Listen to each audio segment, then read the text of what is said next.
வணக்கம், நமஸ்காரம், ஸ்தோத்திரம் அன்பான சகோதர சகோதரிகளே. நசரேனா இயேசு கிறிஸ்துவின் இனி நாமத்தில் உங்கள் ஒவ்வொருவரையும் வாழ்த்துகிறோம்.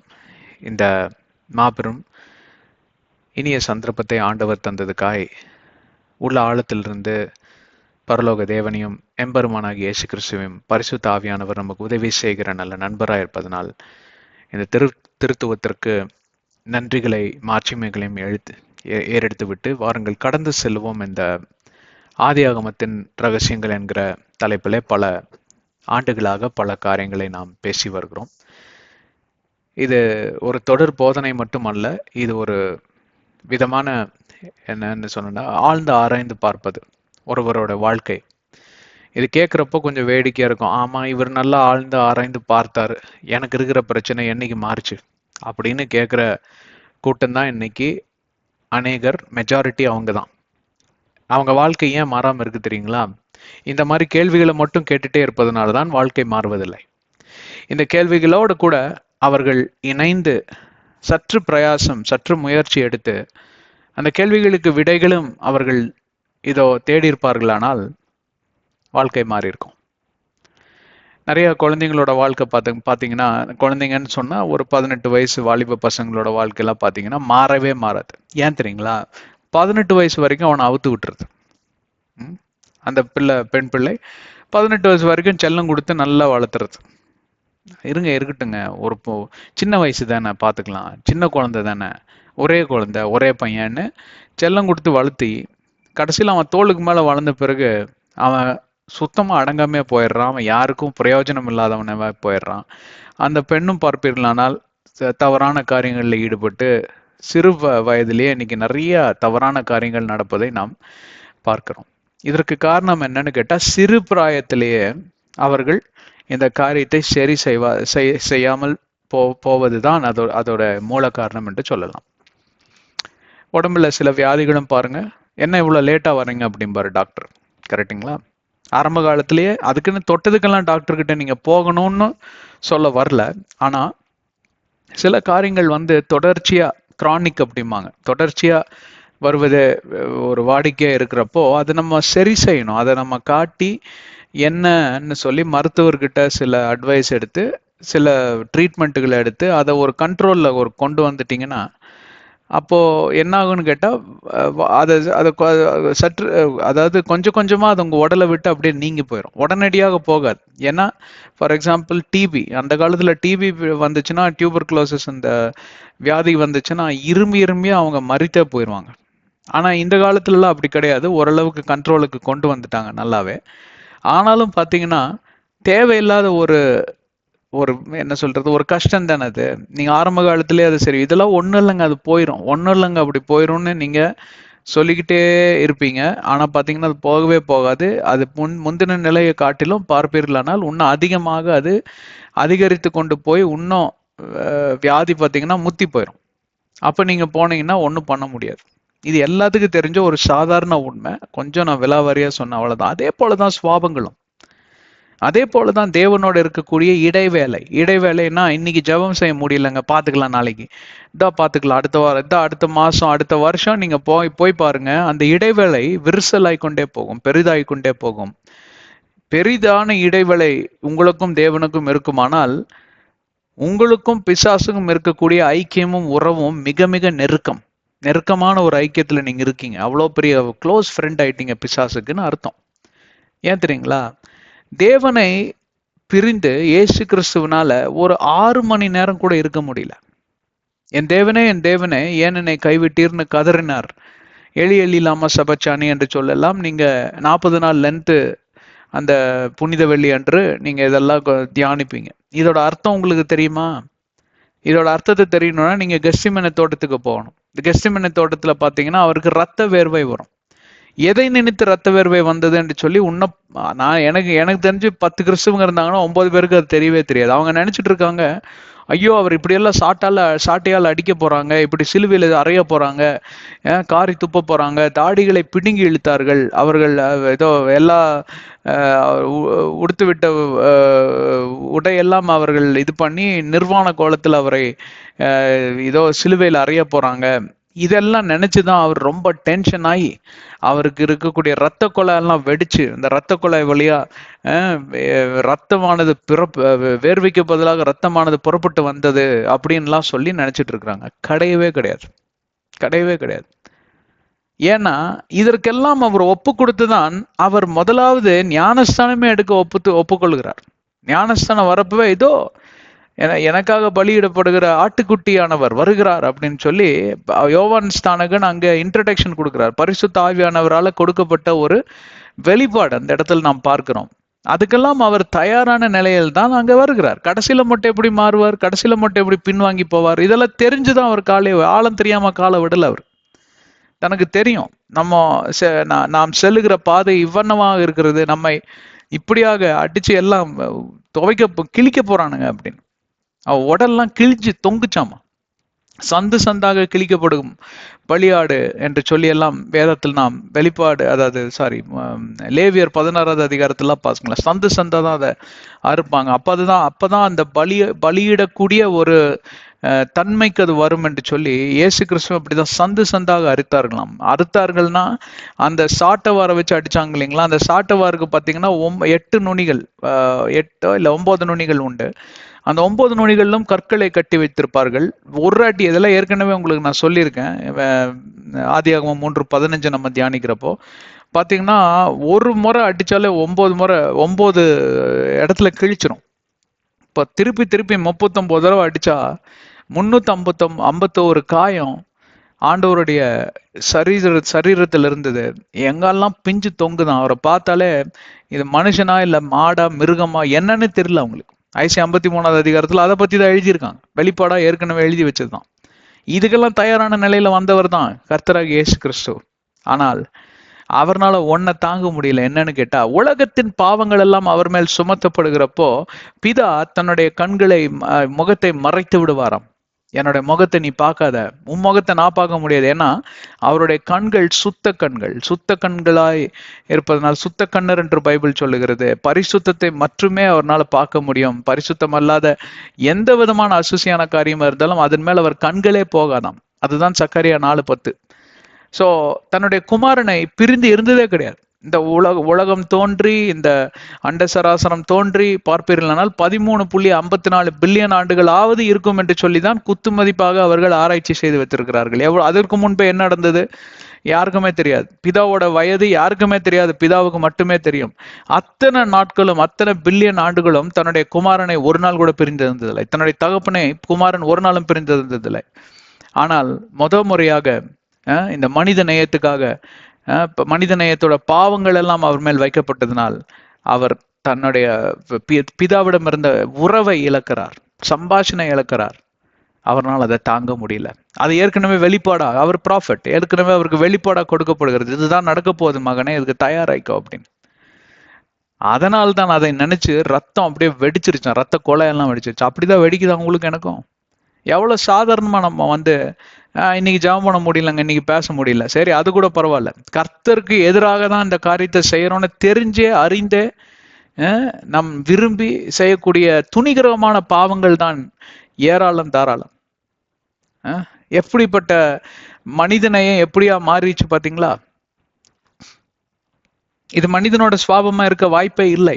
ஆனால் பிசாசுக்கு அவன் எப்பொழுது இரையானானோ அப்பொழுதே அவனுடைய சுவாபத்துல பிசாசோடைய எண்ணங்கள் கலந்து விட்டன. அதனால்தான் பார்ப்பீர்களானால் இந்த பாவத்தோட பின் விளைவு இந்த நாள் மட்டும் தலைவிரித்து கொண்டு ஆடிக்கொண்டிருக்கிறது. யாருனாலையும் பாவத்தை மேற்கொள்ள முடியாது. ஆனா வேதம் சொல்லுகிறது, ரோமர் 6:14 கர்த்தராகிய இயேசுவின் கிருபை நிமித்தமாக பாவம் நம்ம மேல் ஆதிக்கம் இருப்பதற்கு வாய்ப்பே கிடையாது, சந்தர்ப்பமே கிடையாது. பாவத்தை உங்க காலுக்கு அடியில நீங்க அவன் தலையை நசுக்கி நீங்க போடுவீங்கன்னு சொல்லி ரோமர் 16:20 சொல்லுகிறது. இதெல்லாம் இயேசுவின் நாமத்தில் நமக்கும் எனக்கும் உங்களுக்கும் கிடைத்த புத்திர சுவிகாரம், இயேசுவின் நாமத்தில் கிடைத்த இலவசமான கிருபையின் தாளந்து. இதெல்லாம் பிசாசை மேற்கொள்வது, பாவத்தை மேற்கொள்வதெல்லாம் சர்வசாதாரணம். ஆனா தேவனோடு கூட இருக்கக்கூடிய சம்பாஷணை ஒவ்வொரு நாளிலும் பலப்படுகிறதா, தேவனோடு இருக்கக்கூடிய உறவு பலப்படுகிறதா என்று சொல்லி நீங்க சற்று எண்ணி பாருங்கள். ஆண்டவர் உங்களை ஆசீர்வதிக்கட்டும். வாருங்கள், நாம் ஆதியாகமத்தின் ரகசியங்கள் என்கிற தலைப்புக்கு கடந்து செல்லுவோம். நாம் ஆதியாகமத்துல 4வது அதிகாரத்தில் இப்ப இருக்கிறோம். ஏறத்தாழ 100-110 அத்தியாயங்களுக்கு மேல நம்ம தாண்டி சென்று விட்டோம். எதுக்கு இவ்வளோ டைம் ஆகுது, எதுக்கு இவ்வளோ நேரம் பிடிக்குது அப்படின்னா, ஏங்க 4 சாப்டர் ப்ரீச் பண்றதுக்கு 100 மணி நேரம் பண்ணா எவங்க உட்காந்து கேட்பான்? எவனும் கேட்க மாட்டான். உங்களுக்கு விருப்பம் இருந்தா நீங்க கேளுங்க. சில டைம் பாத்தீங்கன்னா முந்தா நாள் என்னமோ ஒரு வீடு இதோட அத்தியாயம் 109ன்னு நினைக்கிறேன், 2 பேர் தான் பார்த்தாங்க. அதை பத்தி எல்லாம் எங்களுக்கு கவலையே கிடையாது. ஆனா 1 மணி நேரம் உயிரை கொடுத்து அதுல பேசியிருக்கிறோம். அதுல முக்கியமான கருத்துகள் எல்லாம் இருக்கு, முக்கியமான ரகசியங்கள் அங்க வெளிப்படுத்தப்பட்டிருக்கிறது. பிசாசு இப்படிதான் உங்க கண்ணை மறைப்பான். அதுக்கு நான் பொறுப்பு கிடையாது, கடவுள் பொறுப்பு கிடையாது, நீங்க தான் பொறுப்பு. பிசாசையும் குற்றம் சாடாதிருங்கள். எவ்வளவோ காரியங்களை நாங்க சொல்லித்தரோம், நியமங்களை, கோட்பாடுகளை, கர்த்தருக்கு பிரியமுள்ள காரியங்கள், கர்த்தருக்கு எது பிரியமில்லாத காரியங்கள், எப்படி நீங்க பரலோக ராஜ்யத்துக்கு நீங்க எண்ணி போலாம். இது ஸ்பிரிச்சுவல் டீச்சிங் மட்டும் அல்ல. இந்த உலகத்தில் வாழ்கிறப்போ how can you be successful? எப்போ நீங்க வெற்றியை, இது வெற்றி புத்தகம். எப்படி நீங்க வெற்றியை சுதந்திரிக்க முடியும்? வெற்றி ஸ்பிரிச்சுவல் லைஃப்ல மட்டும் அல்ல, வேலை செய்கிற இடத்துல, மனைவி மத்தியில, கணவன் மத்தியில, ஒரு தாம்பத்திய வாழ்க்கை, தாம்பத்திய உறவு, இப்படிப்பட்ட பல காரியங்களை நாங்க சொல்லித்தரோம். குழந்தைய, அதாவது பெற்றோரா இருந்து, சில வாலிபர் பிள்ளைகளா இருந்து எப்படி ஜெயம் கொள்வது, வாலிப பிள்ளைகளா இருந்து இப்போ நீங்க சொல்றீங்க எங்க காலத்துல எல்லாம் நாங்க இப்படி பண்ணலியாக்கும் அப்படிமே. உங்க காலத்துல இருந்த பாவத்துக்கு இப்ப கம்பேர் பண்ணி பாருங்க, 30 வருஷத்துல பாவம் எப்படி பெருகி இருக்குன்னு. சிறு பிள்ளைகள்லாம் ரொம்ப பாவமான நிலைமையில இருக்கிறாங்க. அதை புரிஞ்சுக்கோங்க முதல்ல. உங்க காலத்துல எல்லாம் ரொம்ப, அதாவது லவ் பேர்ட்ஸ் பாத்தீங்கன்னா ஒரு வீதியில ஒன்னொன்னு இருக்கும். இப்ப ஒவ்வொரு தெருவுலயும், அதாவது தெரு ஃபுல்லா லவ் பேர்ட்ஸ் தான். லவ் பண்ணாதவன் கிடையாது. அதாவது லவ் பண்ணாதவன கேவலமா பாக்குறாங்க. இன்னைக்கு எல்லா காரியத்தையும் செஞ்சு முடிச்சிடுறாங்க. அந்த அளவுக்கு பாவம் பெருகி இருக்கு, பிசாசோட ஆதிக்கம் பெருகி இருக்கு. உங்க குழந்தைய பாவியா பார்க்காதீங்க, உங்க குழந்தைய ஒரு குற்ற விசாரணை பண்ணக்கூடியவனா பார்க்காதீங்க. பட் பாவத்தை பாருங்க. அதை எதிர்த்து நிக்கிறதுக்கு வேதத்திலிருந்து காரியங்களை நீங்க சொல்லி தந்து வளர்த்தணும். அதுக்கு நீங்க முதல்ல வேதத்தை படிச்சிருக்கணும். அதுதான் பிரச்சனைங்க. நமக்கு எல்லா நேரம் இருக்கு குழந்தைங்களை குற்றம் சொல்வதற்கு. ஆனா நீங்க என்ன பண்ணீங்க? பிள்ளைய ஸ்பிரிச்சுவலா, அதுக்காக தான் இந்த லெசன்ஸ் எல்லாம் நாங்க கொடுத்துட்டு வரோம். ஸ்பிரிச்சுவலா நீங்க ஸ்ட்ராங்கா இருந்தீங்கன்னா இந்த மாதிரி காரியங்கள்லாம் ஈஸியா நீங்க மேற்கொள்ளலாம். ஆதியாகமம் 1வது அதிகாரத்தில் இருந்து நாம் பார்த்து கொண்டு வருகிறோம் பல காரியங்களை. அங்கே 2வது மற்றும் 3வது அதிகாரத்தில் பார்ப்பீர்களானால் மனிதன் விழுந்து போனக்கூடிய அந்த காரியத்தை பார்க்கலாம். பாவமானது அவனை விழுக்கடித்தது. 4வது அதிகாரத்துக்குள் நாம் நுழைந்து பல அத்தியாயங்கள் ஆயிற்று. இன்ஃபேக்ட் நம்ம 4வது அதிகாரத்தில் பாதி முடிச்சிட்டோம் ஏற்கனவே. பின்விளைவுகள், பாவத்தின் பின்விளைவுகள், பாவத்தின் சுயரூபம் என்ன அப்படி என்று சொல்லி பல காரியங்களை குறித்து நாம் பேசி வருகிறோம். மனிதன் பாவம் செய்கிறப்போ பூமி சபிக்கப்பட்டது. ஆண்டவராகிய தேவன் சபித்தார். ஆனால் மனிதனானவனோ அதை சரியாக கையாளாம விட்டதனால் அவன் கொலையாளியாய் மாறிவிட்டான். இப்போ யாரத்தான் ஆண்டவர் சபிக்கிறார்? மனிதனையே சபிக்கிறார். என்ன ஒரு அவல நிலைமை பாருங்க. சாபமானது பூமிக்குள் நுழைந்தது. ஆனால் அது மனிதனை எந்த தீங்கும் பண்ண விடல. ஆண்டவராகிய தேவன் ஒரு வழியை செய்து தருகிறார். கர்த்தராகிய இயேசு கிறிஸ்துவை அங்க அறிமுகப்படுத்துகிறார். இந்த மாதிரி குதிங்காலில் அவன் நசுக்கி போடுவான் அப்படின்னு சொல்லி, என் குமாரனையே அனுப்புவேன் அப்படின்லாம் சொல்லி உன் நிவாரணம், அதாவது விடுதலைக்கு நிவாரணம், விடுதலை என்கிற நிவாரணத்தை ஆண்டவர் தருகிறார். ஆனால் இந்த பாவத்தை சரியாக அவங்க கையாளாததுனால இன்றைக்கு காயின் கொலையாளியாய் மாறிவிட்டான். நாம் சென்ற அத்தியாயத்தில் 13வது அதிகாரத்தில் நாம் இந்த காரியத்தை பார்த்தோம். And Cain said to the Lord, my punishment is greater than I can bear. ஆண்டவராகிய தேவன் சபித்த மாத்திரத்திலேயே காயினானவன் சொல்லுகிறான். எப்படி சபித்தார்னா, நீ இந்த மாதிரி உலகத்தில் எங்களும் அலைந்து திரிவாய், பயத்தினால் நிரப்பப்பட்டிருப்பாய். எவன் என்னைக்கு என்ன கொல்ல போறானோ, எனக்கு என்ன ஆக போகுதோ. இன்றைக்கு என்னை கேட்டுக்கொண்டிருக்கிற அன்பான சகோதர சகோதரிகளே, பய உணர்வுகளால் நீங்கள் தள்ளப்பட்டிருப்பீர்களானால் அதற்கு காரணம் வேற ஒன்றுமில்லை. அது ஆதி காலத்துல இந்த மனிதனானவன் இந்த பாவத்துக்குள் தள்ளப்பட்ட அந்த காரணம்தான். கொலை செய்தான், அதன் நிமித்தமாக வந்த சாபம். அந்த சாபம் என்னன்னு கேட்டா 2 விஷயம்தான். ஒண்ணு, அலைஞ்சு திரிவான். நீங்க பாருங்க, மனுஷங்க காலையில எந்திரிச்சா பரபரன்னு ஓடுறாங்க, பரபரன்னு வேலையை முடிக்கிறாங்க, வீட்டுக்கு வராங்க, சாப்பிடுவாங்க, தூங்குவாங்க, திருப்பியும் ஓடுவாங்க. ஓடி உழைக்கணுங்க அப்படின்னு பாதி வயசுலயே இறந்தும் போயிடுறாங்க. கடனை திருப்பி கட்ட முடியாத சூழ்நிலை, பிள்ளைங்க சரியா படிக்க மாட்டேங்குது, உடம்புல வியாதி, மருத்துவர்கிட்ட போனா அவங்க கைவிட்டுறாங்க, மருந்து வேலை செய்ய மாட்டேங்குது. அப்புறம் பாத்தீங்கன்னா இந்த மாதிரி ஏகப்பட்ட சாபத்துக்குள் அவர்கள் தள்ளப்பட்டிருக்கிறார்கள். அதோட விளைவு என்ன? எதனால் இது வந்தது? இதோட விளைவு எதனால் வந்தது? பாவத்தின் நிமித்தமாக வந்து, இந்த சாபத்தின் நிமித்தமாக. அலைந்து திரிகிறவனா இருப்பான் மனிதன். எதை கொண்டு எதை தேடி ஓடுகிறான் அவனுக்கே தெரியாது. ஓடிட்டே இருப்பான். வாடகை வீட்டில் இருப்பான். நான் வந்து நல்ல வீட்டுக்கு போகணும், நல்ல வீடு கட்டி வாழ்ந்துருவான். அப்போ சந்தோஷம் இருக்கு. அந்த வீட்டை நான் இது பண்ணணும் அது பண்ணணும்னு சொல்லிட்டு சரி கீழே மட்டும் கட்டியிருப்பார், அப்புறம் மேலே கட்டணும். நல்ல விஷயம்தான், கட்டி வாடகைக்கெல்லாம் ஊடுங்க, ஏதோ ஒரு இன்கம் பண்ணுங்க, அதெல்லாம் நல்ல விஷயம்தான். ஆனா பாத்தீங்கன்னா ஒரு நிறைவே இருக்காது மனிதனிடம். பாருங்கள், அவனை அது கட்டி முடிச்சோன்னு நான் வேற ஒரு நிலம் வாங்கணும், அதுக்கு ஒரு கடனை வாங்கணும், அந்த வீட்டை கட்டணும் திருப்பி. உனக்கு திராணி இருந்தால், உனக்கு ஆண்டவர் ஆசீர்வதித்தால், உனக்கு ஆண்டவர் அந்த குடிப்பனை கொடுத்தால் நீங்க தயவு செஞ்சு பண்ணுங்க. அதை பத்தி எல்லாம் நான் சொல்லல எதுவுமே. ஒரு வீட்டுக்கு மேல வைத்திருக்கிறவன் பரலோகத்துக்கு போக மாட்டான்னு வேதத்துல இல்ல. 1 தீமோத்தேயு 6:17 நீங்க பார்ப்பீர்களானால் ஆண்டவராகிய கர்த்தர் அங்க தெளிவாக சொல்லுகிறார், நான் உனக்கு தந்த எல்லா ஐஸ்வர்யங்களையும் நல்ல அனுபவி, ஒன்னும் ப்ராப்ளம் கிடையாது. ஆனா பிறருக்கு கொடுக்கணும், அதன் மேல நாட்டம் செலுத்தாத, அதன் மேல நம்பிக்கை வைக்காத, பொருளாதாரத்தின் மேல உன்னுடைய விசுவாசத்தை வைக்காத, அதை கொடுத்த தேவனையே சார்ந்திருன்னு அந்த மற்ற போதனையெல்லாம் நீங்க தள்ளிவிட முடியாது. ஆனா ஒரு நிறைவே இருக்காது. மனுஷன் ஓடிக்கிட்டே இருக்கிறான். பெரிய சிஇஓ ஆயிட்டாரு, கோடிக்கணக்கில் சம்பாதிக்கிறாரு.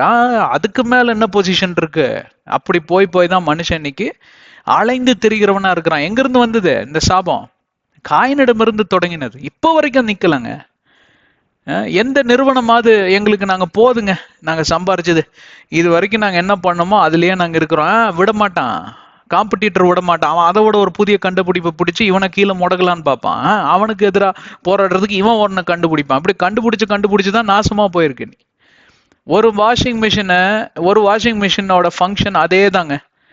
போய் ஒரு பட்டன் அமுத்தினா அது வந்து சுத்து, இந்த பக்கம் ஆன்டி கிளாக் வைஸ் துவைச்சு வெளியில துணியை பள்ளியிருந்து கொடுக்கும்னு வச்சுக்குவோம். இதுக்கு எதுக்குங்க நூற்றுக்கணக்கான பிராண்டு, எல்ஜி, சாம்சங், வேர்ல்பூல், இந்த பூல் அந்த பூல், எப்படியே பார்த்தீங்கன்னா ஒரே அவன் பார்த்தா அதுல இது இல்லை சார், இதுல இது இருக்கு, இந்த பட்டன் பாருங்க, இதை தொட்டாலே போதும் அப்படியே மாவு மாதிரி. அவன் சொல்லுவான் பட்டனே வேண்டாங்க, நீங்க மிஷின் கிட்ட பேசினாலே போதும் அது வேலை செய்யுங்கிறான். இன்னொருத்தன் சொல்றான், நீங்க மிஷின் கிட்ட பேசி வாரத்துக்கு எப்பப்பெல்லாம் வந்து எதை பண்ணணுமோ அதுக்கு ஒரு ரோபோ ஃப்ரீயா கொடுக்குறோம், அதுவே துணியெல்லாம் பொறுக்கி உள்ள போட்டுரும் அப்படின்னு. அதனாலதான் ரோபோ ஹெல்த்தியா இருக்கு, நீங்க ஹெல்த்தியா இல்ல. ஆளுக்கு துணி எடுத்து போடுறது கூட உங்களுக்கு வந்து அங்க வளைய மாட்டேங்குது. அந்த அளவுக்கு மனுஷனை சோம்பேறியாக்கி வச்சிருக்குது இயந்திரம். தவறில்லன்னு சொல்லல, வாஷிங் மிஷின்லாம் ரொம்ப நல்ல ஒரு கருவி, அது நல்ல உபயோகமா இருக்கு. ஆனா எதுக்கு இவ்வளவு பிராண்டு? ஏன்னு கேட்டா அந்த நிம்மதியாவே இருக்க விட மாட்டான் மனுஷனை. ஏன்? அது பிசாசின் ஆளுமைக்குள்ள, இந்த பிசாசின் கட்டுக்குள்ள இந்த உலகமானது வந்திருக்கிறது. அதோடு கூட பாவத்தில் விழுந்து போன மனிதன் சபிக்கப்பட்டதுனால் இன்னும் வசதியா போச்சு அவனுக்கு. அந்த சாபத்தை அவன் பிரயோஜனப்படுத்தி இன்றைக்கு எல்லாத்தையும் அடிச்சு விரட்டுறான், மாட்டை அடிச்சு விரட்டுற மாதிரி விரட்டுறான், ஓடிக்கிட்டே இருக்கிறான் மனுஷன். போன வருஷம் போனஸ் இல்லை, இந்த வருஷம் போனஸ் கொடுக்குறாங்க, ஆனா இவ்வளவுதான் கொடுத்தான். போன வருஷம் கொடுக்கல, இந்த வருஷம் ஏதோ கொடுக்குறான்ல, பெசாம வாங்கிட்டு இருக்க வேண்டியதானே. இதுல வந்து இவ்வளவுதானா, ஒரு இன்னும் 2000 சேர்த்தி கொடுத்துருந்தா பரவாயில்லையோ, கொடுத்த வரைக்கும் நான் நிம்மதிங்கிறதே வராது. மனுஷன் வாயில இருந்து நிறைவுங்கிறத போதுன்னு சொல்றவன் பாத்தீங்கன்னா லட்சத்துல கோடியில ஒருத்தனாதான் இருப்பான். அவன் பைபிளை தெரிஞ்சவனாதான் இருப்பான் எனக்கு தெரிஞ்சு. என்ன சொல்றீங்க? எல்லாம் என்னோட இருக்கீங்களா? சாபம் எப்படி வேலை செய்து பாருங்க. இன்னொரு பக்கம் என்ன பயங்க, இந்த உலகத்துல எதனால ஓடுறான் மனுஷன்? பயம், வேலை போயிருமோ, இதாயிருமோ, இதாயிருமோ. ஒரு அருமையான ஒரு சைக்காட்ரிஸ்டோட டாக்குமெண்ட்ரி நான் கேட்க நேர்ந்தது. எனக்கும் இந்த தொந்தரவு இருந்தது, இப்பவும் இருந்துட்டு தான் இருக்கு. நீங்க பெரிய இரும்பு மனிதரா? இல்லவே இல்லைங்க. இப்ப பேசிட்டு இருக்கிறப்ப கூட எனக்கு உள்ள 2-3 பயம் உணர்வுகள் ஓடிக்கொண்டிருக்கு. அதனால அதை மேற்கொண்டு வந்துகிட்டே இருக்கிறேன். ஆனா நான் என்னோட வேலைகளை தொடர்ந்து செய்து கொண்டு முன்னேறி கொண்டு போயிட்டே தான் இருப்பேன். மேற்கொள்ளுகிறவனே பரலோக வாசலுக்கு எட்ட முடியுங்கிறது எனக்கும் தெரியுங்க. ஆனா பயத்தை என்னால ஒண்ணும் பண்ண முடியாது. மாம்சத்துல இருக்கக்கூடிய ஒரு சாபங்க அது. ஆனா அதை மேற்கொள்ளலாம், ஆவியில மேற்கொள்ளலாம். அதனாலதான் புதிய ஏற்பாடு பாத்தீங்கன்னா ஆவி, பழைய ஏற்பாடு பாத்தீங்கன்னா நியாயப்பிரமாணங்கள். நியாயப்பிரமாணங்கள் வேணும், டிசிப்ளின் கொண்டு வரும், சில விழிப்புணர்வுல கொண்டு வரும். அது இல்லாம உங்களுக்கு ஆவியில நீங்க வந்து புதுப்பிக்கப்பட முடியாது. என்ன சொல்றீங்க? நானே மூச்சு இழுத்து விட வேண்டியதா இருக்கு, பெருமூச்சு விட வேண்டியதா இருக்கு, அவ்வளவு பேசியாச்சு. ஆவியில மேற்கொள்ளணும், அதுக்குதான் புதிய ஏற்பாடு. இரண்டாவது சாபம் என்னங்க? பயத்தினால மனுஷன் ஓடிக்கிட்டே இருக்கணும், எதை பார்த்தாலும் பயம். ஒரு சைக்காட்ரிஸ்ட் அந்த டாக்குமெண்ட்ரியில சொல்றாரு, 85% நீங்க பயப்படுற காரியங்கள் நடக்கவே நடக்காதான். இப்போ 10 விஷயத்த நீங்க பயப்படுறீங்க, ஐயோ என் புள்ள வாழ்க்கை எப்படி இருக்குமோ, படிக்குமா படிக்காதா, என் புருஷன் எங்காவது ஊர் சுத்துறானா, இது கடைசியில பார்த்தா அந்த 10ல 8 விஷயம் வந்து உண்மையாவே இருக்காது. ஆனா சும்மா எதையாவது சந்தேகப்பட்டு பயப்பட்டுக்கிட்டே இருக்கக்கூடிய சுவாபம் எல்லாத்துக்கிட்டே இருக்கா? உடம்புல விழுவுண்டு ஒரு வலியோ ஏதோ வந்து ஐயோ இதா இருக்குமா அதா இருக்குமா, ஒன்று கண்ணு இப்படியே சுத்திக்கிட்டே இருக்கும், எதோ பயம். மனைவி ஒரு வாட்ஸ்அப்ல இது பண்ணா யாரு மெசேஜ் பண்றா அவனுக்கு ஒரு சந்தேகம்.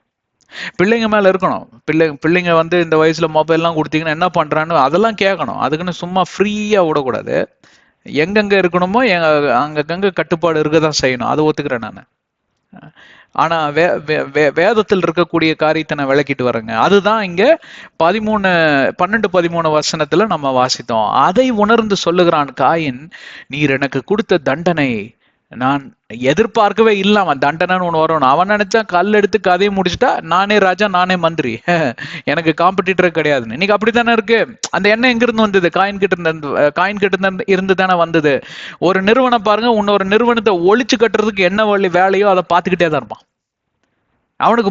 அதாவது ஒரு ஸ்டாட்டிஸ்டிக் சொல்லுதுங்க, இப்போ அந்த அந்த அந்த நிறுவனத்தோட ஒரு என்ன சொல்றது, நிறுவனத்தோட கேஷ் ஃப்ளோன்னு சொல்லுவாங்க, or balance, bank balance or balance ஷீட்ல வந்து சில 1 கோடி இருக்குன்னு வச்சுக்கோங்க. அந்த 1 கோடியில 50 லட்சம் வந்து எதிராளியா இருக்கக்கூடிய நிறுவனத்தை ஒழிக்கிறது எப்படிங்கிறதுக்கு அட்வர்டைஸ்மெண்ட்டோ இல்ல லீகலா ஏதாவது பண்ணலாம், இல்ல எதையாவது பொய் பேசுறது புரணி பேசுறது எதையாவது பண்ணணும்ன்றத அந்த 50 லட்சத்தை ஒதுக்கி வச்சிடறான்.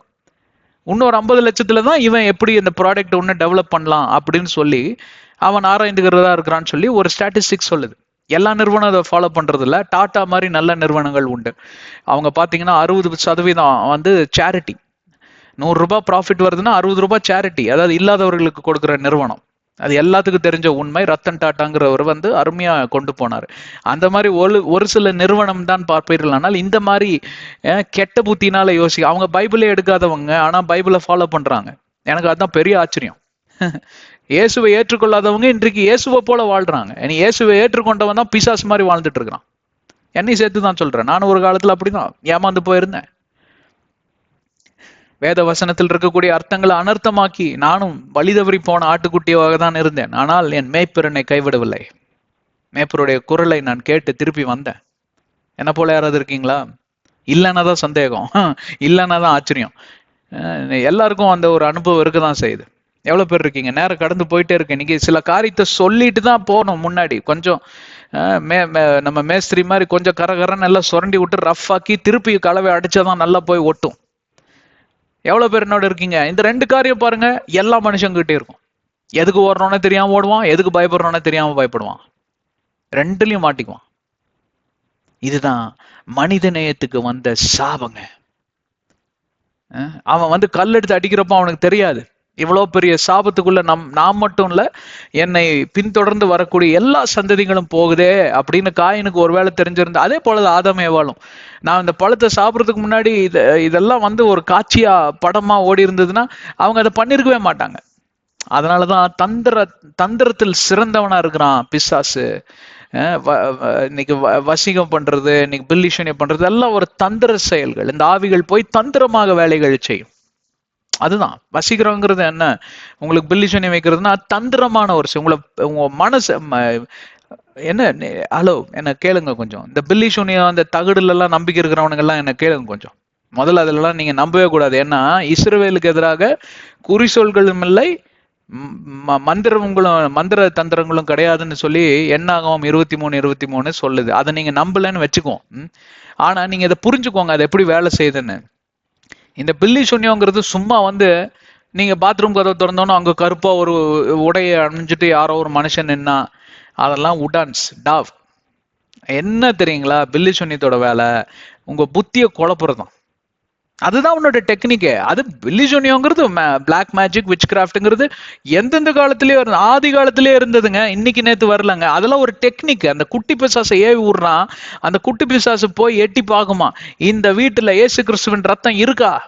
இயேசுவை ஏற்றுக்கொண்ட குடும்பமா ஓடியே போயிருவான் மந்திரவாதி கிட்ட. அவன் போய் பலார்னு மந்திரவாதி கன்னத்துல அறைவான். ஏன்டா அறிவு இருக்கா அவனுக்கு? எங்கடா நான் அனுப்பிச்சு வச்சேன்? உள்ள நுழைய முடியாது. அதுக்கு உதாரணம் தான் யாத்ராகமத்துல பாத்தீங்கன்னா 10வது வாதையில நிலைக்கால்களில பூசப்பட்ட ரத்தத்தை மீறி சங்கரிக்கிற ஆவி வர முடியல, சங்கார தேவதூதன் நுழைய முடியல. ஏசு கிறிஸ்துவின் ரத்தம் ஜெயம்னு டோர் போஸ்ட்ல எழுதி போட்டா பிசாசு அதை படிச்சுட்டு ஓடி போகாதுங்க. உங்க வாழ்க்கையில இயேசுவை நீங்க பிரதிபலிக்கிறீங்களா? இதை குறித்து தான் பேசிட்டு வரோம். இதை கேட்கறதுக்கு உங்களுக்கு நேரம் கிடையாதுல்ல, பாவம். 2 பேர் தான் இருக்கிறாங்க கேட்கறதுக்கு.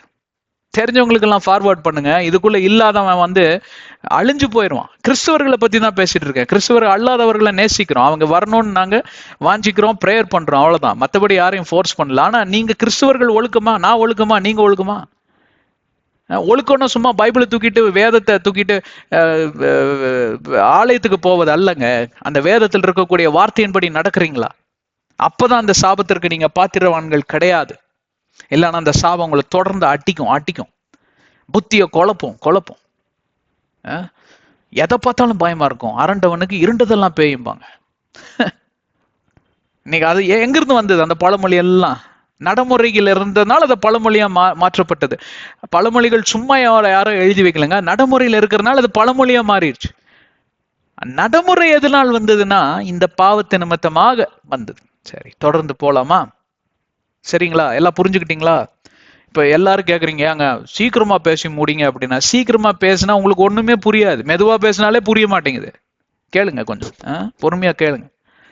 இன்னைக்கு கேட்க முடியலன்னா ஆஃப் பண்ணி வச்சுட்டு நாளைக்கு கண்டினியூ பண்ணுங்க. அருமையா யூடியூப்ல கொடுத்துருக்காங்கல்ல, வாட்ச் ஸ்கிரீன் இருக்கு, அங்கிருந்து ஆரம்பிங்க. சரி, 14வது வசனத்துக்கு போலாம். இப்ப என்ன சொல்றான் அவன்? 13வது வசனத்துல காயின், நீங்க எனக்கு கொடுத்து இப்பதான் அவனுக்கு உணர்வு. ஏன் சொல்றான்னா அந்த தண்டனை பயங்கரமான தண்டனை. ஏன்னா தலைவருக்கு இது வரைக்கும் பயம்னா என்னன்னே தெரியாது. கல் எடுப்பாரு, வீசுவாரு, அடிச்சு தூக்கி போட்டு போயிட்டே இருப்பாரு. போனத்தை தூக்கி ஒரு வீசிட்டு போயிட்டே இருவா. எனக்கு எதிரியே கிடையாது, நானே ராஜா, நானே அப்படியே சும்மா நெஞ்சு நிமித்திட்டு அப்படியே போயிட்டு இருப்பேன். நிறைய பேர் அப்படித்தானே இருக்கீங்க இன்னைக்கு. என்ன யாரு கேட்கறது? வீட்டுல புலி வெளியில எலிம்பாங்க, இல்ல வீட்டுல எலி வெளியில புலிம்பாங்க, ஏதோ ஒண்ணு. தலைவர் கேட்கற, ஆபீஸுக்கு போனா பெரிய புலி, ஒரு வீட்டுக்கு வந்தா மனைவி ஒரு தட்டி உக்காடுறான்னு உக்காந்துரும். ஒரு மாதிரியே இருக்க மாட்டான் மனுஷன். பாத்தீங்கன்னா வேற மாதிரி. எல்லாருமே நடிகர்கள் தான் வெளியில. இன்னைக்கு ஏன்னு கேட்டா ஒரு பயம் வந்து உங்களை தாக்குது. ஆனா இவனுக்கு அந்த பயம்னா என்னன்னு தெரியல. ஆனா இப்போ பயங்கிறது உள்ள வருது. ஐயோ, எங்க போனாலும் நம்மளை நீ துரத்தி அட்டிக்க போறாங்க, நம்ம அலைந்து திரிய போறோம், நம்மளுடைய நிலத்துல எவனாவது புடுங்கிட்டு போயிடுவான் அப்படின்னு யோபு பக்தன் பயந்ததெல்லாம் நேர்ந்ததுன்னு யோபு 3வது அதிகாரம் 25 எழுதியிருக்க. அவர் எப்படி எல்லாம் பயந்தாரோ, எதெல்லாம் எனக்கு நேரிடணும் அவர் பயந்து ஒவ்வொரு நாளிலும் பாவத்து பாவ பலி இதெல்லாம் அவர் செலுத்துறப்போ என்னென்னலாம் பயந்து அவர் சொன்ன அதெல்லாம் வந்துருச்சு அவர் மேல. அதான் சொன்னாரு, நான் பயந்தது எனக்கு நேர்ந்தது, ஒண்ணு விடாம வந்து பண்ணி விட்டு போயிட்டான் சாத்தான். எனக்கு எங்கிருந்து வந்தது இந்த பயத்தின் ஆவி? பயத்தின் ஆவி பிசாசிடமிருந்து வருகிறது. 2 தீமோத்தேயு 1:7 சொல்லுகிறதுங்க. இதை நினைத்து இதை உணர்ந்து சொல்றான், ஐயோ நீ எனக்கு பயம்தான், இன்னைக்கு பயமா இருக்கு, யாரோ என்ன துரத்துற மாதிரியா இருக்கு, யாரோ என்ன அடிச்சு தூக்குற மாதிரியா இருக்கு, யாரோ என்ன கழுத்து நெரிச்சு கொல்ற மாதிரியா இருக்கு, நைட்டு படுத்தா தூக்கம் வர மாட்டேங்குது, யாரோ நடமாடிட்டு இருக்கிற மாதிரி. யாரு? அசுத்தாவிகள். நீங்க அவங்களுக்கு துணை போனீங்கன்னா அவங்க வந்து உன் தோல் மேல கைய போடுவான். முதல் கொலை பண்றவன் பாருங்க, அன்னைக்கு நைட்டு தூங்கவே மாட்டான். ஐயோ அம்மா நம்ம கொலை பண்ணிட்டுன்னு அழுவான். ஆனா 10 வருஷம் கழிச்சு ஒரு 20-30 பேரை போட்டு தள்ளியிருப்பான். இப்ப எப்படிப்பா இருக்குன்னு கேட்டா இப்ப தைரியமா இருக்குங்க, கொலை பண்ணலன்னா தான் கையெல்லாம் பரபரன்னு இருக்கும்பா. ஏன்? அதுதான் பாவத்தின் சுயரூபம். எவ்வளவு ஆழத்துக்கு இழுத்துட்டு போக முடியுமோ இழுத்துட்டு போயிடும். சரி, மேல போயிடலாமா? தயவு செஞ்சு போயிடலாம். ஷுவர்லி, இப்போ 14வது வசனம், surely you have driven me out this day from the face of the ground. இது மட்டும் நீங்க தியானிக்கலாம். அவ்வளவுதான் நேரம் இருக்கு. ஏன்னா கொஞ்சம் ரத்தன சுருக்கமா சொல்லிட்டு வந்தாதாங்க உங்களுக்கு புரியுது. புரிஞ்சுக்கிட்டீங்களா இவ்வளவு நாள் என்னென்னலாம் பேசணுங்கிறது? ரத்தன சுருக்கமா சொன்னேன், அவ்வளவுதான். ஒரு 10 நிமிஷத்துல கண்டென்ஸ் பண்ணி சொல்லியிருக்கேன். இப்போ இவன் என்ன சொல்றான் தொடர்ந்து? இப்ப காயினோட டைலாக் ஆண்டவர் இவ்வளவு நேரம் பேசி நிறுத்திட்டாரு. இப்ப காயின் ஒன் டைலாக் ஆரம்பிக்கிறான். என்ன டைலாக்? மன்னிக்கும். நீர் என்னை இந்த பூமியின் அண்டையிலிருந்து இந்த நாளில என்னை நீர் துரத்தி விட்டீர், from the face of the ground. அப்படின்னு என்ன அர்த்தம் தெரியுங்களா? கடவுளே, நீர் எனக்கு கொடுத்த தண்டனை எவ்வளவு கொடூரமானதுன்னா, எவ்வளவு பயங்கரமானதுன்னா, எவ்வளவு உக்கிரமான ஒரு காரியம்னா, நான் இந்த பூமியிலே வாழ முடியாதப்பா. பூமியில நான் வாழ்வதற்கு நீ எனக்கு வழியே கிடையாது. இன்றைக்கு நீர் செய்த காரியம் என்ன இந்த பூமியை விட்டு துரத்தி விடக்கூடிய ஒரு காரியம். அதுக்கு நீங்க என்ன கொன்னே போட்டிருக்கலாம் அப்படிங்கிறான். நான் என் சகோதரனை கொன்ன, நீங்க என்ன கொன்னு போட்டுருங்க அப்படிங்கிறான். அதோட தொடர்ச்சியா என்ன சொல்றான்? I shall be hidden from your face. உங்க முகத்துல நீ நான் முழிக்கவே முடியாது, என் முகத்தையும் நீங்க பார்க்க முடியாது. ஏன்னு கேட்டா நான் சபிக்கப்பட்டவன். அவனுக்கு அது தெரியுது பாருங்க. கர்த்தருடைய கண்கள் பரிசுத்த காரியங்களை மட்டுமே நோக்கி பார்க்கும்.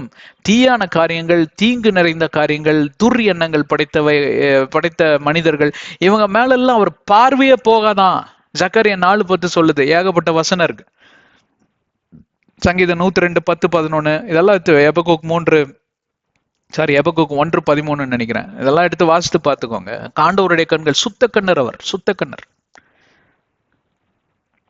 அவருக்கு தெரியும், அவரோட ஆவிக்கு தெரியும் தெளிவா, இந்த இடத்துக்கு போனா இந்த மாதிரி அசூசியான காரியங்கள் நடக்கும்னு அவருக்கு தெரியும். I shall be hidden from your face. உங்க முகத்தை நான் பார்க்க முடியாது, நீங்களும் என் முகத்தை பார்க்க முடியாது. நான் மறைக்கப்பட்டவனாய் ஆனேன்னு. நான் ஏதோ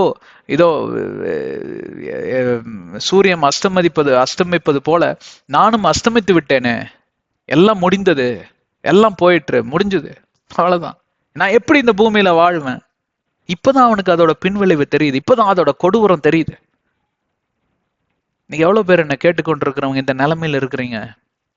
சகோதரனே, சகோதரிய, தயவு செஞ்சு ஆண்டவர் மேல கோபம் கொள்ளாதீங்க. ஒரு பிரயோஜனம் கிடையாது, நயா பைசாக்கு பிரயோஜனம் கிடையாது.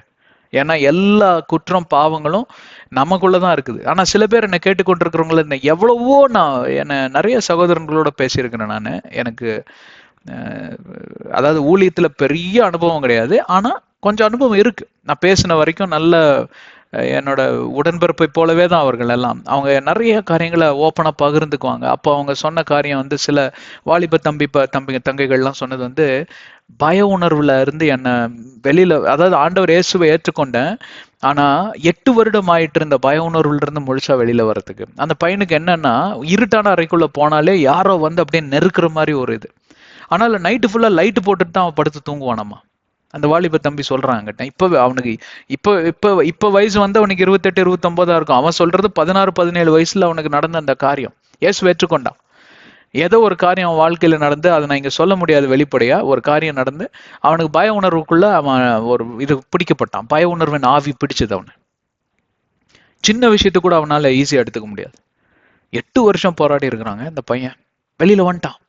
இன்னைக்கு பெரிய மியூசிஷியன், அவன் பெரிய வர்ஷிப் லீடர். எங்களோட ஊழியத்திலையும் எவ்வளவோ அவன் அந்த தம்பி எனக்கு ஹெல்ப் பண்ணியிருக்கிறான்.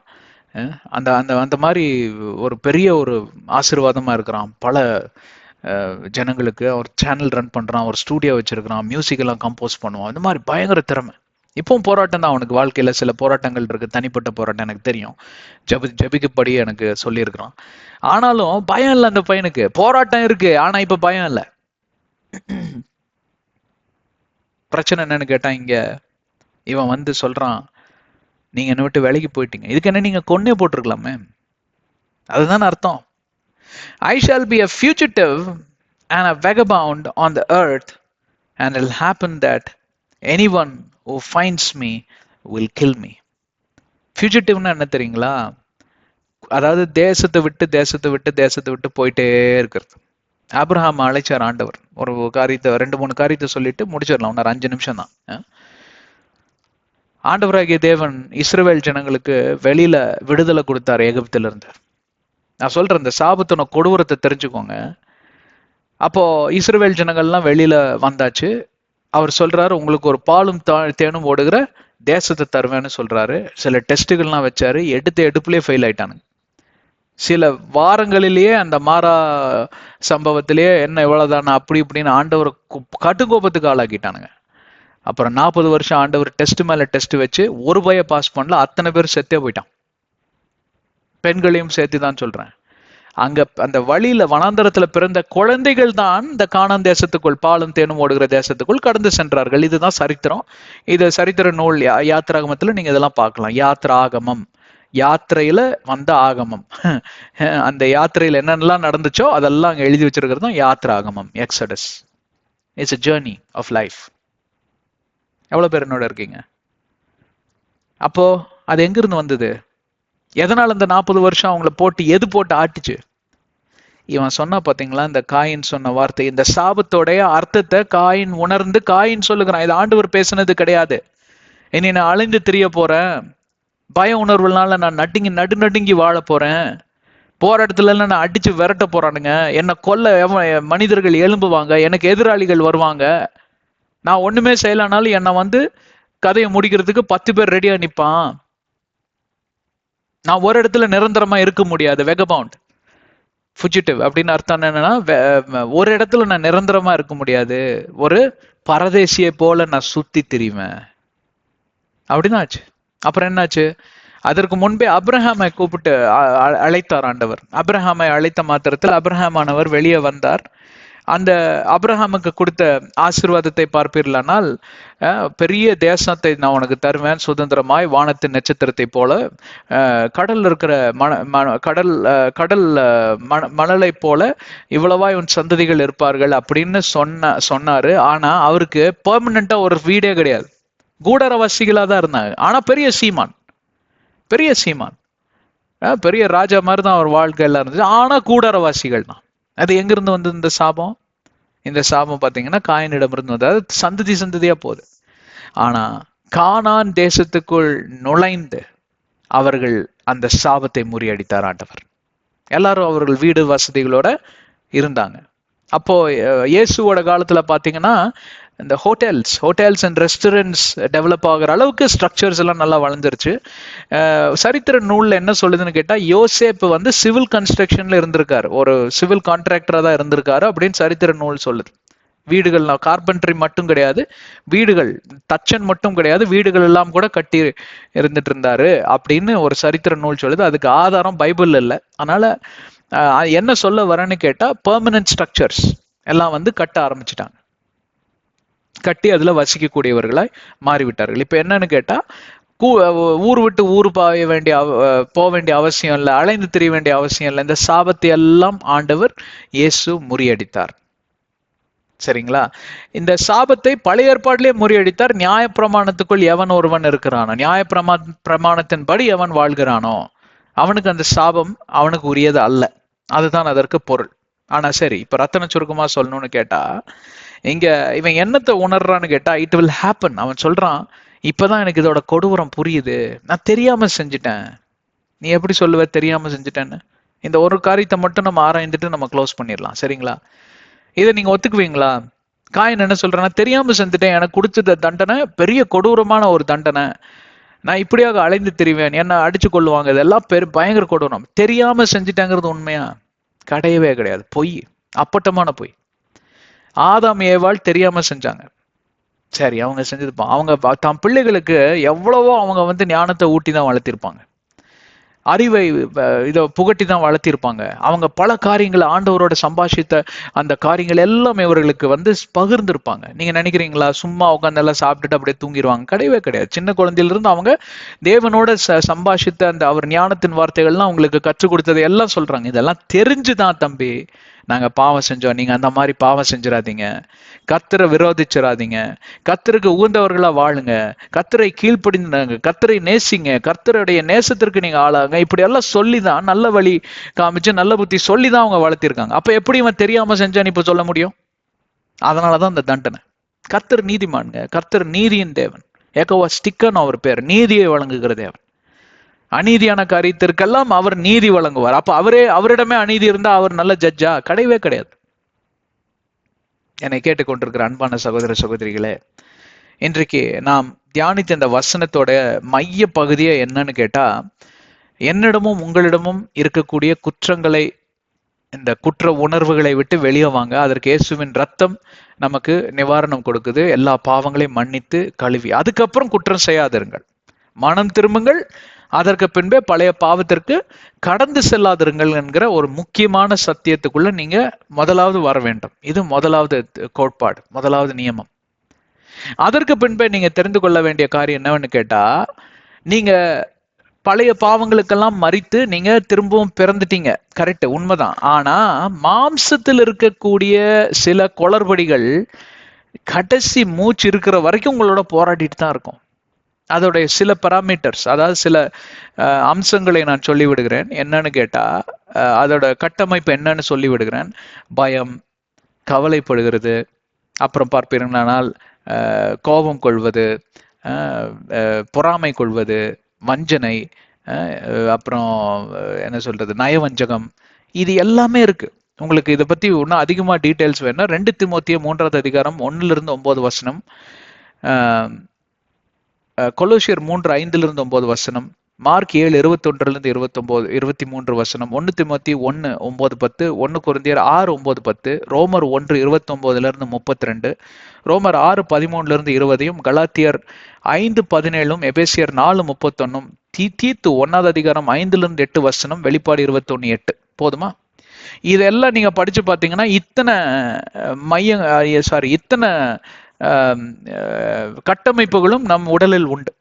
இதெல்லாம் அந்த பாவத்து நிமித்தமாக, அந்த சாபத்து நிமித்தமாக வந்த பின்விளைவுகள் மாம்சத்துல தான் இருக்குங்க.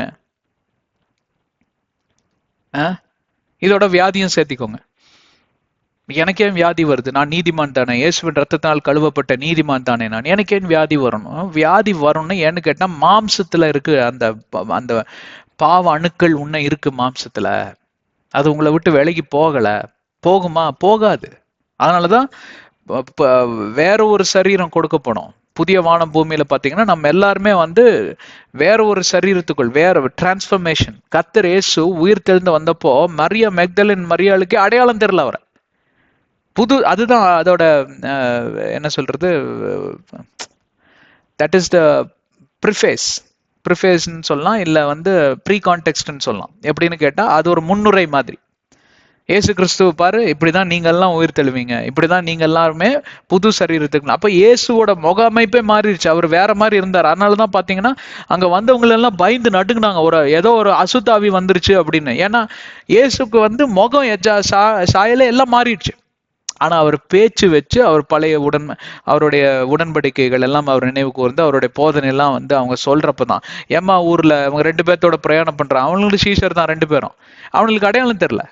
அது காரணம் என்னன்னு கேட்டா, அது யாரும் நினைச்சிட்டு இருக்காங்க. ஆனா அங்க போய் அவர் பேசி பேசி பேசி கடைசியில் அவர் உடன்படிக்கையின்படி பிக்கிறார் பாருங்க, தன்னுடைய உடல் ரத்தத்துல பங்கெடுக்கிறோம். கண்ணு திறக்கப்படுது, மறைஞ்சிட்டார் இயேசுங்கிறது. அந்த மாதிரி இந்த உடல் இது எதுக்கு சொல்றேன்னு கேட்டா, உடனே டிமோட்டிவேட் ஆகாதீங்க. Don't get demotivated in your spirit. இது கடைசி நாள் வரைக்கும் உங்களோட போராடிட்டு தான் இருக்கும். இது சாபம். ஆனா அந்த சாபத்தை மேற்கொண்டு எவன் ஒருவன் ஒவ்வொரு நாளிலும் ஜெயம் கொள்ளுகிறான்னா, ஏதோ ஒரு நாள்ல ஜெயம் கொள்ளுகிறதையே பேசிட்டு இருப்பாங்க. ஒரு ஊழியக்காரர் வந்தாரு, அவர் எனக்கு 8 வருஷத்துக்கு முன்னாடி அவரோட கூட்டத்தை அட்டன் பண்ண, அப்புறம் 8 வருஷம் கழிச்சு அட்டன் பண்ண, என்ன சாட்சி 8 வருஷத்துக்கு முன்னாடி சொன்னாரோ அதே தான் சொல்றாரு. அப்போ ஒண்ணுமே நடக்கல அவர் வாழ்க்கையில, அப்படியே நிக்கிறார் அங்கே. அதனால என்னைக்கு ஒவ்வொரு நாளிலும் புதிய புதிய காரியங்கள், behold I make all things new, ஒவ்வொரு நாளிலும், வெளிப்பாடு 21:5, ஒவ்வொரு நாளிலும் புதிய புதிய காரியங்கள் உங்க வாழ்க்கையில் நடக்கணுங்க. நான் மனைவியோட நேற்று தான் பேசிட்டு இருந்தேன். நான் எனக்கு இப்போ டேட்டே ஞாபகம் இருக்கிறதுல. ஏன்னு கேட்டா, ஏதோ பல வருஷங்கள் கடந்து போன மாதிரி ஒவ்வொரு நாள்லயும் புது புது அனுபவம். அவ்வளோ பிஸி, அவ்வளோ காரியங்கள் நடக்குது. இப்பதான் 1 மாசம் ஆயிருக்கா அப்படின்னு எனக்கு தோணுது. இப்பதான் 1 வாரம் முடிஞ்சிருக்கா அப்படின்னு தோணுது. அந்த அளவுக்கு உங்க வாழ்க்கை பிஸியா புதிய காரியங்களால் நிரப்பப்பட்டு இருக்க வேண்டும். அப்படிதான் இயேசுவோட வாழ்க்கை இருந்துச்சு. அப்படிதான் பவுல் அப்போஸ்தலர் வாழ்க்கை இருந்துச்சு. 2 பேர் பயங்கரமான உதாரணம். சரிங்களா? எதை குறித்து அஞ்சாதிருங்க, எதை குறித்து கவலைப்படாதிருங்கள். ஒரே ஒரு சின்ன பாடலை மட்டும் பாடிட்டு நம்ம ஜெபம் செய்து முடித்து விடலாம். அஞ்சாதே, நீ அஞ்சாதே, இயேசு என்றும் உன்னோடு, என்ன துன்பம் வந்தாலும் அவர் அன்பு உன்னோடு, குன்று அசையலாம், கூகைகள் பெயரலாம், இந்த உலகம் முழுவதும் உன்னை வெறுக்கலாம், எந்த நிலைதான் ஆனாலும் உந்தன் அன்பு மாறாது. அஞ்சாதே, அஞ்சாதே, உன்னை நான் காப்பேன். அஞ்சாதே, அஞ்சாதே, உன்னை நான் காப்பேன். அஞ்சாதே, நீ அஞ்சாதே, இயேசு என்றும் உன்னோடு, என்ன துன்பம் வந்தாலும் அவர் அன்பு என்னோடு, இயேசுவின் அன்பு உன்னோடு. ஆமாண்டவரே, உம்முடைய அன்பு என்கிற அந்த அக்கினி வளையத்துக்குள் நாங்கள் அடங்கி இருக்கிறோம். உம்முடைய தயவு, இரக்கம், காருண்யம் எங்களை சூழ்ந்து கொள்வதாக. என்னை கேட்டுக்கொண்டிருக்கிற அன்பு சகோதர சகோதரிகளோட நிலைமை எதுவா இருந்தாலும் சரியப்பா, நீங்க அவங்கள விடுதலை செய்ய போதுமானவரா இருக்கிறீங்க.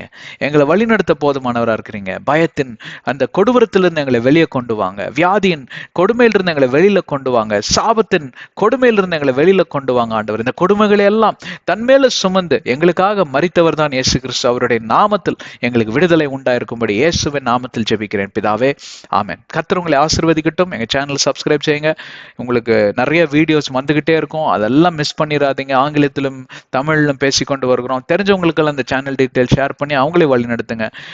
உலகத்தின் ரட்சிப்புக்காக ஜெபித்துக் கொள்ளுங்க. எல்லா ஊழியக்காரங்களுக்காகவும் எங்க ஊழியத்துக்காக ஜெபித்துக் கொள்ளுங்க. உங்களுக்கு ஜெப தேவைகள் இருந்தால் கர்த்தரிடம் செல்லுங்க. அவரை சென்று இயேசுவின் நாமத்தில் மன்றாடுங்க. எல்லா தேவைகளையும் சந்திக்க கர்த்தர் போதுமானவராக இருக்கிறார்.